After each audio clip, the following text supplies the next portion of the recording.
ನಗುತ್ತಾ ನಗುತ್ತಾ ಬಾಳಿ ನೀವು 100 ವರ್ಷ. ಗೋವಿಂದಣ್ಣ ನಿನಗೆ ಹೇಳ್ತಾ ಇದ್ದೀನಿ, ನಗುತ್ತಾ ನಗುತ್ತಾ ಬಾಳಿ ನೀವು 100 ವರ್ಷ ಎಂದು ಹೀಗೆ ಇರಲಿ ಕನ್ನಡದ ಕೆಲಸ.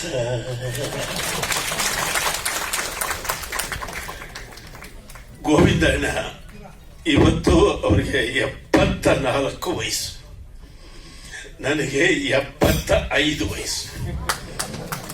ನಾನು ಅಣ್ಣ ಆಕ್ಚುಲಿ ಇವತ್ತು ಅವರನ್ನ ಗೋವಿಂದಣ್ಣ ಅಂತ ಕರಿಬೇಕಾದಂತ ಸಂದರ್ಭ. ಗೋವಿಂದಣ್ಣ,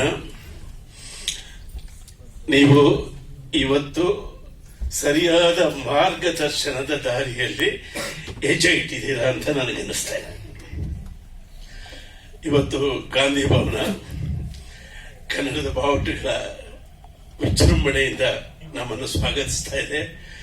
ಗಾಂಧಿ ಭವನದಲ್ಲಿ ಸತ್ಯವನ್ನೇ ಮಾತಾಡಬೇಕು ಅನ್ನೋ ಒಂದು ನೀತಿ ಇದೆ. ಇವತ್ತು ವೇದಿಕೆಯಲ್ಲಿ ರಾಮೇಗೌಡರು ಮತ್ತು ಬರ್ಗೂರು ಸಾರು ಎಲ್ಲ ಸತ್ಯವಾದ ವಿಚಾರಗಳನ್ನೇ ಮಾತಾಡಿದ್ರು. ನಾವು ಸತ್ಯವನ್ನೇ ಕುರಿತು ಚಿಂತನೆ ಮಾಡುವಂತ ಈ ವೇದಿಕೆಯಲ್ಲಿ ಸಾರಾ ಗೋವಿಂದ ಅವರ ಹುಟ್ಟುಹಬ್ಬವನ್ನು ಆಚರಿಸ್ತಾ ಇದ್ದೇವೆ. ಅವರು ನಿಜವಾಗಿಯೂ ಸತ್ಯವಾಗಿಯೂ ಕನ್ನಡಕ್ಕಾಗಿ ಇಲ್ಲಿ ಬದುಕಿದ್ದಾರೆ ಅಂತ ನನ್ನ ಅನುಭವ ಹೇಳ್ತಾರೆ. ಸಾರಾ ಗೋವಿಂದ, ಸಾಲಿಗ್ರಾಮದ ರಾಮೇಗೌಡರ ಗೋವಿಂದ ಅವರು ಸುಮಾರು 5-6 ತಿಂಗಳ ಹಿಂದೆ ನಮಗೆಲ್ಲ ಒಂದು ವೇದಿಕೆ ಕರೆದಿದ್ರು. ಅರಗಿಣಿ ಅನ್ನೋ ಒಂದು ಹೋಟೆಲ್ನಲ್ಲಿ ಒಂದು ಕನ್ನಡದ ಕುರಿತಾದ ಚರ್ಚೆ ಮಾಡೋಣ ಅಂತ ನಮ್ಮನ್ನೆಲ್ಲ ಕರೆದಿದ್ರು. ಕೆ ಶಿವರಾಮ್ ಅವರು ಮತ್ತೆ ನಿವೃತ್ತ ನ್ಯಾಯಾಧೀಶರು ರಾಜೇಂದ್ರ ಸಿಂಗ್ ಬಾಬು, ನಾನು, ಅವರು ತುಂಬಾ ಜನ ಸೇರಿದ್ವಿ. ಗೋವಿಂದಣ್ಣ, ಅಲ್ಲಿ ಏನು ಅಂತ ಯಾರಿಗೂ ಗೊತ್ತಿಲ್ಲ. ಏನ್ ಗೋವಿಂದಣ್ಣ ಇವತ್ತು ವಿಷಯ ಅಂದ್ರೆ ಕನ್ನಡಕ್ಕೆ ಏನಾದ್ರು ಮಾಡಬೇಕು ಹಂಸಲೇಖ ಅವರೇ.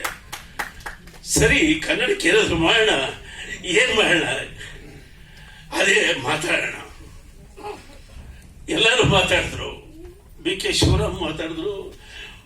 ಖಂಡಿತವಾಗಿ ಕನ್ನಡಕ್ಕಾಗಿ ಏನ್ ಬೇಕಾದ್ರೂ ಮಾಡಬಹುದು ಅಂತ ಮಾತಾಡಿದ್ರು. ಆಮೇಲೆ ನಿವೃತ್ತ ನ್ಯಾಯಾಧೀಶರು ಅವರು ಮಾತಾಡಿದ್ರು. ಎಲ್ಲರೂ ಮಾತಾಡಿದ್ರು. ನನಗೆ ನಿಜವಾಗಿ ಏನು ಅನ್ನಿಸ್ತು ಅಂದ್ರೆ, ಆ ಗೋವಿಂದಣ್ಣನ ಕಳಕಳಿ ಮ್ಯಾನಿಫೆಸ್ಟ್ ಇಲ್ಲದೆ ಕನ್ನಡಕ್ಕೆ ಏನಾದರೂ ಮಾಡೋಣ ಅನ್ನೋ ಒತ್ತಾಟ ಇದೆಯಲ್ಲ, ಅದು ಒಂದು ಭಾವನಾತ್ಮಕವಾದ ಒಂದು ಭಾವನೆ. ಆಮೇಲೆ ನನಗೆ ಮಾತಾಡಿದ್ರು. ನಾನು ಹೇಳಿದೆ, ಗೋವಿಂದಣ್ಣ, ಯಾರು ಕನ್ನಡವನ್ನು ಕಟ್ಟಿದ್ರು ಈ ನಾಡಿನಲ್ಲಿ ಅವರು ಕನ್ನಡದ ನಡವನ್ನ ಮುರಿತಾ ಇದ್ದಾರೆ.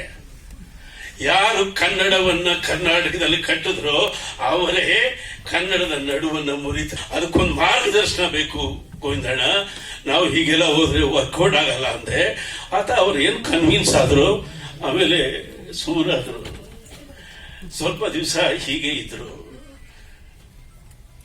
ಗುರು ಯಾವಾಗಲೂ ಗುರಿಯನ್ನು ತೋರಿಸ್ತಾನೆ ಅನ್ನೋದಕ್ಕೆ ಇವತ್ತಿನ ಸಂದರ್ಭ. ಗೋವಿಂದಣ್ಣನ ಆ ಭಾವನಾತ್ಮಕವಾದ ಕನ್ನಡದ ಪ್ರೀತಿಗೆ ಸೇವೆ ಮಾಡಬೇಕು ಅನ್ನೋ ಆಸೆ ಇದೆ. ದಾರಿಗಳೇನು ಅದನ್ನ ಇವತ್ತು ಬರ್ಗೂರು ಸಾರ್ ಅವರು ಅವರಿಗೆ ಮನದಟ್ಟು ಮಾಡಿಸಿದ್ದಾರೆ. ಮನದಟ್ಟು ಮಾಡಿಸಿ ಕನ್ನಡದ ಮೇಲಿನ ಪ್ರೀತಿಯನ್ನು ಕಾಪಾಡಿಕೊಳ್ಳೋದಕ್ಕೆ ಒಂದು ಕನ್ನಡದ ಪ್ರತಿಷ್ಠಾನವನ್ನ ಅವರ ಮುಖಾಂತರ ಸ್ಥಾಪನೆ ಮಾಡಿಸಿದ್ದಾರೆ. ಇದೇ ಸಮರ್ಥ ಗುರುವಿನ ಕೆಲಸ. ಸಾರಾ ಗೋವಿಂದ ಒಂದು ಶಕ್ತಿ. ಅವರಿಂದ ಕನ್ನಡದ ಪ್ರೀತಿ ಇದೆ, ಬಳಗ ಇದೆ, ಹೋರಾಟದ ಹಿನ್ನೆಲೆ ಇದೆ. ಈಗ ಕನ್ನಡದ ಸ್ಥಿತಿ ಏನು ಅಂತ ನೀವು ಚಿತ್ರರಂಗದ ಬಗ್ಗೆ ಮಾತಾಡಿದ್ರೆ, ಕನ್ನಡದ ಚಿತ್ರರಂಗದ ಸ್ಥಿತಿ ದುಸ್ಥಿತಿ ಅಂದ್ರೆ ಕನ್ನಡದ ಚಿತ್ರರಂಗದ ದುಸ್ಥಿತಿ ಅಲ್ಲ, ಕನ್ನಡಕ್ಕೆ ದುಸ್ಥಿತಿ ಬಂದಿದೆ ಇವತ್ತು. ನನಗೆ ಒಬ್ಬ ಮೇಷ್ಟ್ರು, ಗಣಿತದ ಮೇಷ್ಟ್ರು ನನ್ನ ಹತ್ರ ಬಂದು ಕಣ್ಣೀರು ಹಾಕಿದ್ರು. ಯಾಕ್ರೆ ಎಂದೆ. ಇಲ್ಲ ಸರ್, ನಾನು ಪಠ್ಯಗಳ ಕುರಿತಾದ ವಿಚಾರಕ್ಕೆ ಕನ್ನಡದ ಬಗ್ಗೆ ನನ್ನ ವಿವರಣೆಯನ್ನು ಕೊಟ್ರೆ ಅವರು ಸಚಿವರು, ರೇ ಏನ್ರಿ 3 ಹೊತ್ತು ಕನ್ನಡ ಅಂತೀರಾ, ಒಂದು ದೇಶ, ಒಂದು ಚುನಾವಣೆ, ಒಂದು ಭಾಷೆ, ಜ್ಞಾಪಕ ಇಟ್ಕೊಳ್ಳಿ, ಸುಮ್ಮನೆ ಹೇಳಿದ ಕೆಲಸ ಮಾಡಿ ಅಂತ ಗದರಿದ್ರು ಸರ್. ನಾನು ಇದಕ್ಕೆ ತೋರ್ತೆ ಬಂದು ಹೇಳ್ತಾ ಇದ್ದೀನಿ ಸರ್. ಇಂತಹ ಪರಿಸ್ಥಿತಿ ಕರ್ನಾಟಕದಲ್ಲಿ ಇದೆ ಅನ್ನೋದು ನಮಗೆ ಗೊತ್ತಾಗಬೇಕು. 20ನೇ ಕನ್ನಡ ಸಾಹಿತ್ಯ ಸಮ್ಮೇಳನ ಬಳ್ಳಾರಿಯಲ್ಲಿ ನಡೆದಾಗ ದಿವಾಕರ್ ರಂಗರಾಯರು ಅಧ್ಯಕ್ಷರಾಗಿದ್ದರು. ಅವರು ಕನ್ನಡದ ಪ್ರಚಾರವನ್ನು ಮಾಡೋದು ಬಿಟ್ಟು ಹಿಂದಿ ಪ್ರಚಾರಕ್ಕೆ ಹೊರಟಿದ್ರು. ಈ ಹಿಂದಿ ಪ್ರಚಾರಕ್ಕೆ ಹೋದ ಒಬ್ಬ ಕನ್ನಡ ಸಾಹಿತ್ಯ ಸಮ್ಮೇಳನದ ಅಧ್ಯಕ್ಷನ ಬಗ್ಗೆ ಆನಾ ಕೃಷ್ಣರಾಯರಿಗೆ ಮೈ ಉರಿ ಬಂತು.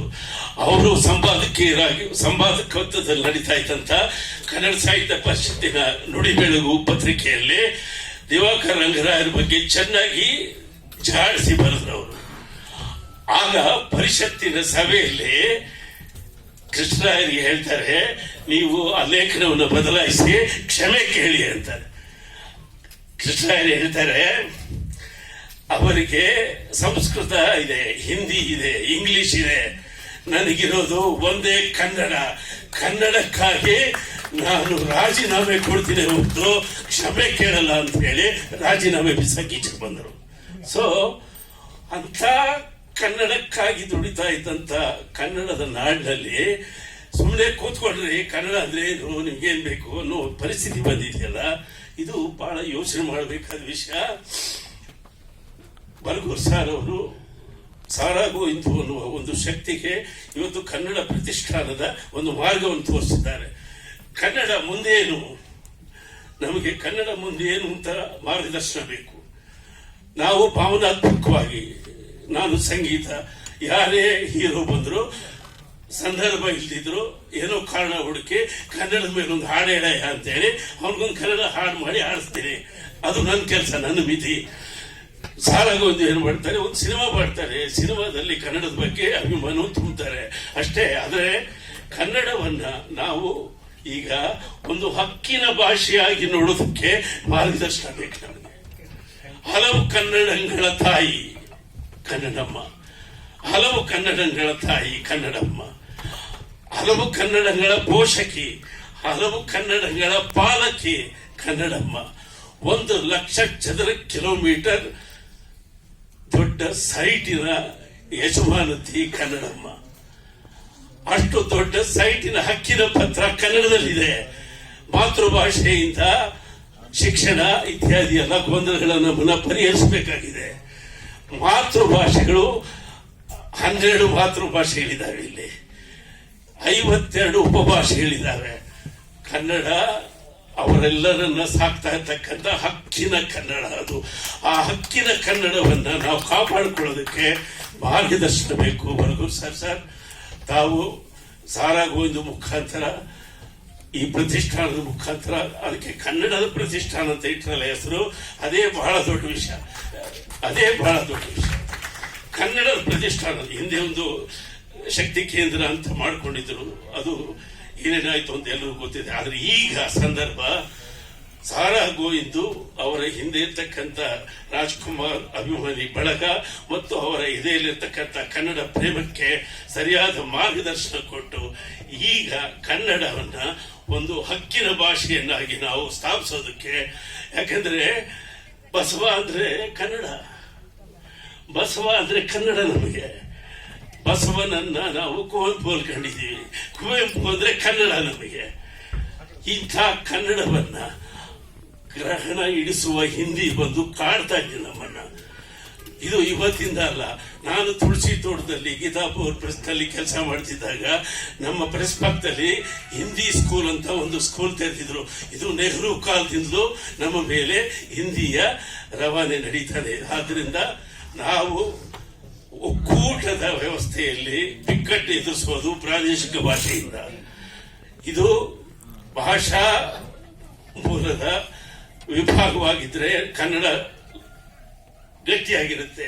ಇದೇನಾದರೂ ದಿಶಾಮೂಲವಾದರೆ ಕನ್ನಡ ಅನಾಥವಾಗುತ್ತೆ. ಅಂತ ಕಾಲ ಬಂದಾಗ ನಾವು ಕನ್ನಡ ನಮ್ಮ ಹಕ್ಕು ಅಂತ ಹೇಳೋದಕ್ಕೆ ನಮಗೆ ಮಾರ್ಗದರ್ಶನ ಬೇಕು. ಬರಗೂರು ಸರ್, ನೀವು ಮಾರ್ಗದರ್ಶನ ಮಾಡಲೇಬೇಕು. ನಮಗೆ ಈ ಎಲ್ಲ ಗೊಂದಲಗಳನ್ನು ಪರಿಹರಿಸಬೇಕು. ಮಾತೃಭಾಷೆ ಕನ್ನಡ ಯಾವುದು ಮತ್ತು ಶಿಕ್ಷಣ ಭಾಷೆ ಕನ್ನಡ ಯಾವುದು ಮತ್ತು ರಾಜ್ಯದ ಅಧಿಕಾರಯುತ ಭಾಷೆ ಯಾವುದು ಇದೆಲ್ಲವನ್ನು ನಮಗೆ ಸವಿವರವಾಗಿ ತಿಳಿಸುವಂತ ಒಂದು ಮಾರ್ಗದರ್ಶನಕ್ಕೆ ನೀವು ಮಾರ್ಗ ಆಗಬೇಕು ಅಂತ ನಾನು ಕೋರ್ಕೊಳ್ತಾ ಸಾರಾ ಗೋವಿಂದ ಅವ್ರಿಗೆ 100 ವರ್ಷ ಸುಖವಾಗಿ ಬದುಕ್ರಿ ಸರ್, 100 ವರ್ಷ ಸುಖವಾಗಿ ಬದುಕ್ರಿ. ಯಾಕೆಂದ್ರೆ ಗೋವಿಂದಣ್ಣನ ನಾನು ಎಲ್ಲಿ ನೋಡಿದ್ದೀನಿ ಅಂದ್ರೆ ಸಾಲಿಗ್ರಾಮ ಅನ್ನೋ ಒಂದು ಊರಿನಲ್ಲಿ ನಾವು ನಾಟಕದ ಕಂಪನಿಯನ್ನ ಅಲ್ಲಿ ನಡೆಸ್ತಾ ಇದ್ದಾಗ ಅವರು ಓಡಾಟ ಎಲ್ಲ ನೋಡಿದ್ದೀವಿ. ಅಲ್ಲಿಂದ ನಾನು ನೋಡಿದ್ದೀನಿ ಅವರ ಕನ್ನಡದ ನಿಷ್ಠೆಯನ್ನ ಯಾರಿಗೂ ಪ್ರಶ್ನಿಸುವ ಹಾಗಿಲ್ಲ.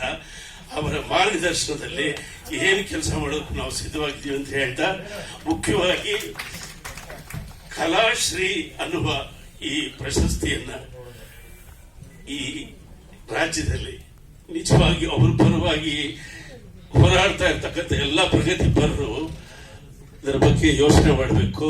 ಅಹಿಂದ ಅಂತ ಒಂದು ಸಂಘಟನೆ ಇದೆ. ಆ ಅಹಿಂದ ಅನ್ನೋ ಸಂಘಟನೆಯಲ್ಲಿ ಯಾರಿಗೂ ಕನ್ನಡದ ಹಕ್ಕಿನ ಬಗ್ಗೆ ಗೊತ್ತೇ ಇಲ್ಲ, ಕನ್ನಡದ ನೆರಳಿನಲ್ಲಿ ಬದುಕ್ತಾ ಇದೀವಿ ಅಂತ ಅವ್ರಿಗೆ ಗೊತ್ತೇ ಇಲ್ಲ. ಮುಂದಿನ ಒಂದು ಕನ್ನಡ ಕಲಾಶ್ರೀ ಪ್ರಶಸ್ತಿಯನ್ನ ಆ ಅಹಿಂದದಲ್ಲಿರುವ ಅಲ್ಪಸಂಖ್ಯಾತರಿಗೋ ಅಥವಾ ದಲಿತರಿಗೋ ಕೊಟ್ಟು ಕನ್ನಡದ ಬಗ್ಗೆ ಅವರಲ್ಲಿ ಜಾಗೃತಿಯನ್ನು ಮೂಡಿಸುವಂತ ಕೆಲಸ ಮಾಡಬೇಕು. ಅವರಿಗಾಗಿ ನಾವು ಕನ್ನಡಕ್ಕಾಗಿ ದುಡಿತಾ ಇದ್ದೀವಿ ಅನ್ನೋದನ್ನ ಅವ್ರಿಗೆ ಅರ್ಥ ಮಾಡಿಸ್ಬೇಕು ಅಂತ ಹೇಳ್ತಾ, ಗೋವಿಂದಣ್ಣ ಖುಷಿಯಾಗಿರಿ, ಚೆನ್ನಾಗಿರಿ, ಒಳ್ಳೊಳ್ಳೆ ಸಿನಿಮಾ ಮಾಡಿ. ನೀವು ಮಾಡುವ ಸಿನಿಮಾದಲ್ಲಿ ಕನ್ನಡ ಇದ್ದೇ ಇರುತ್ತೆ ನನಗೆ ಗೊತ್ತಿದೆ. ನೀವು ಯಾವತ್ತು ಕರಿತೀರೋ ಅವತ್ತು ಬಂದು ಅಡ್ವಾನ್ಸ್ ಇಲ್ಲದೆ ಕಂಪೋಸ್ ಮಾಡ್ತೀನಿ. Thank you.